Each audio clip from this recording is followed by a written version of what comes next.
అందరికీ నమస్తే. 100 మందిలో ఒకరు ఒక భయంకరమైన వ్యాధితో బాధపడుతున్నారు. చాలామంది తల్లిదండ్రులు ఆ వ్యాధి గురించి అవగాహన లేకుండా లేట్ చేయడం వల్ల తర్వాత మనం ఏమీ చేయలేని పరిస్థితికి పోయి జీవితాంతం ఆ బిడ్డ ఆ తల్లిదండ్రులు బాధపడుతున్నారు. ఆ సమస్య ఏంటంటే ఆటిజం స్పెక్ట్రమ్ డిజార్డర్ అనేది డాక్టర్లందరికీ కూడా ఎన్నో సంవత్సరాల నుంచి తెలుసు, కానీ తల్లిదండ్రులకి పేషెంట్లకి తెలియడం లేదు. దాన్ని సరైన సమయంలో గుర్తించకపోతే చాలా అనర్థాలకు దారితీస్తుంది. జీవితాంతం ఆ బిడ్డ బాధపడాల్సి వస్తుంది. ఈరోజు మనం ఆటిజం అంటే ఏంటి, లాంగ్వేజ్ అండ్ సోషల్ డెవలప్మెంట్ గురించి తెలుసుకుందాం. అంటే లాంగ్వేజ్ డెవలప్మెంట్లో కొన్ని బేసిక్ థింగ్స్ చెప్తాను. బిడ్డ పుట్టినప్పటి నుంచి 3 నెలల వరకు కూయింగ్ సౌండ్స్ ద్వారా కమ్యూనికేట్ చేస్తారు. ఒక 6 మంత్స్ అప్పుడు బ్యాబ్లింగ్ సౌండ్స్ చేస్తారు.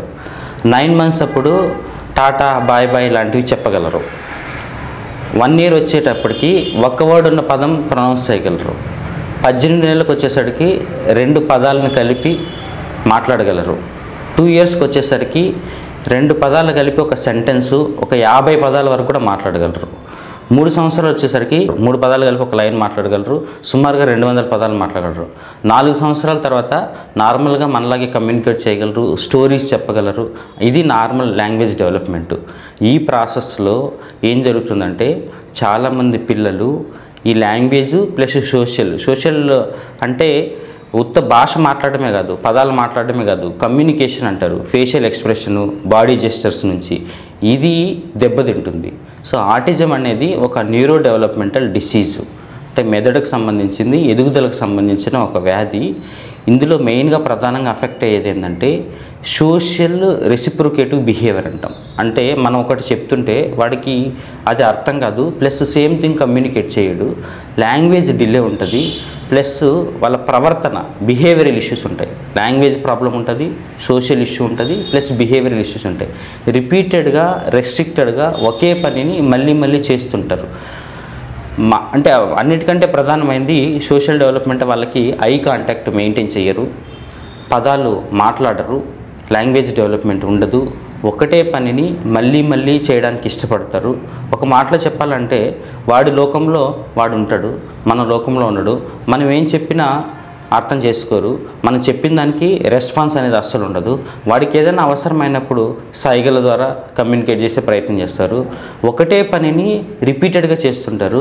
చాలా రెస్ట్రిక్టెడ్ బిహేవియర్ ఉంటుంది. అంటే కొన్ని అంటేనే ఇష్టం ఉంటుంది, ఒక రకమైన కలర్ అంటేనే ఇష్టం ఉంటుంది, ఒక బొమ్మ అంటేనే ఇష్టం ఉంటుంది.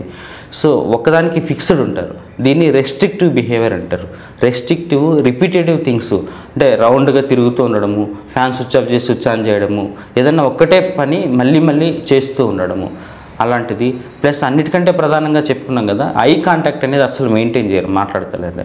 మీ పిల్లలు మనం మాట్లాడుతున్నప్పుడు ఐ కాంటాక్ట్ మెయింటైన్ చేస్తలేరు, మొహం చూస్తలేరు, చెప్పిన దానికి రెసిప్రొకేట్ చేస్తలేరు, కొన్ని వాటి మీదనే ప్రత్యేకమైన శ్రద్ధ చూపిస్తున్నారు, మిగిలిన పిల్లలతో కలిసి ఆడుకుంటలేరు, వాళ్ళ లోకంలో వాళ్ళు ఉన్నారు అంటే ఇది ఆటిజం స్పెక్ట్రమ్ డిజార్డర్ లేక వస్తుంది.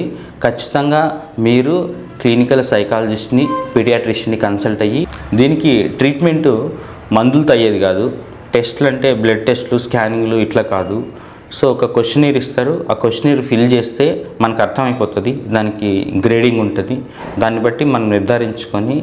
సో థెరపీ అనేది మెయిన్గా behavioural therapy, play therapy, occupational therapy. ఇట్లా పిల్లలకి ఎలా నేర్పించాలి, కమ్యూనికేషన్ ఎలా నేర్పించాలి, లాంగ్వేజ్ ఎలా నేర్పించాలి అనేది మాత్రం ఉంటుంది. దీనికి మల్టిపుల్ సెషన్స్లో ట్రీట్మెంట్ తీసుకోవాల్సి ఉంటుంది. ఈవెన్ ఇది ఇంతకుముందు కొంతమందికి మాత్రమే తెలిసిన వ్యాధి, ఓన్లీ సిటీస్లో ఉన్న ఫ్యామిలీస్ గుర్తించే వాళ్ళు, పెద్ద వాళ్ళు అలా ఏం లేదు. ఈవెన్ పల్లెటూరుల్లో కూడా అది ఉంది. అందుకని ప్రపంచ ఆరోగ్య సంస్థ ప్రతి 100 మంది పిల్లలు ఒకరు ఆటిజంతో సఫర్ అవుతున్నారు ప్రపంచవ్యాప్తంగా. సో ప్రతి 100 మందిలో అంటే రోజు క్లినిక్లో కనీసం ఒక్కరైనా ఇలాంటి పేషెంట్స్ వస్తున్నారు. కాబట్టి ఈవెన్ మారుమూల ప్రాంతాల్లో కూడా న్యూరో డెవలప్మెంటల్ క్లినిక్స్ స్టార్ట్ చేయడం జరుగుతుంది. లేకపోతే ఎర్లీగా ట్రీట్మెంట్ చేయకపోతే మనం చాలా ఇబ్బంది పడతాం. ఎర్లీగా ట్రీట్మెంట్ స్టార్ట్ చేస్తే, థెరపీ స్టార్ట్ చేస్తే చాలా అద్భుతమైన ఫలితం ఉంటుంది. ఎర్లీగా అంటే 2 years లోపుగా డయాగ్నోస్ చేయగలిగితే చాలా మంచి రిజల్ట్ వస్తుంది. 5 years తర్వాత డయాగ్నోస్ చేస్తే రిజల్ట్ అంత బాగుండదు. కాబట్టి తల్లిదండ్రులందరికీ నా మనవి ఏంటంటే, లాంగ్వేజ్ డెవలప్మెంట్, సోషల్ డెవలప్మెంట్ ఎలా ఉందో మీ పిల్లల్ని ఖచ్చితంగా గుర్తించండి. ఎదుగుదల అంటే బరువు పెరగడం మాత్రమే కాదు. బరువు అనేది చాలా క్రూడ్ ఎలిమెంటు. బరువు పెరుగుతున్నారు, తింటున్నారు అంటే అట్లా కాదు. సో ఎదుగుదల అనేది ఓవరాల్ డెవలప్మెంట్ ఉందా లేదా అనేది ఇంపార్టెంట్. అందులో లాంగ్వేజ్ అండ్ సోషల్ డెవలప్మెంట్ ఉందా లేదా అనేది important. So language milestones ఏ ఏజ్ ప్రకారం ఎలా ఉండాలి మనం చెప్పుకున్నాం. ఆ విధంగా లేకపోతే మీరు ఖచ్చితంగా దగ్గరలో ఉన్న పీడియాట్రిషియన్ని సంప్రదించండి. Thank you.